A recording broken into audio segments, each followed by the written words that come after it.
जय भीम म्हणजे निर्भय आकाश.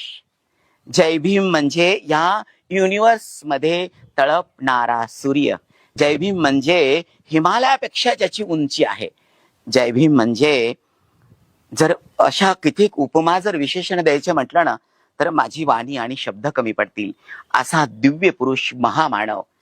हो, जय भीम म्हणजे आपल्या सगळ्यांची आयडेंटिटी. जय भीम म्हणजे मी आता इथं उभा आहे ना, बोलतोय, जो माझा कॉन्फिडन्स आहे तो जय भीम आहे. जय भीम म्हणजे माझ्या बॉडीमध्ये, माझ्या शरीरामध्ये जे ब्लड आहे ना, ब्लड मध्ये ज्या पेशी आहेत ना, प्रत्येक सेल जय भीम नावाची ऊर्जा आहे.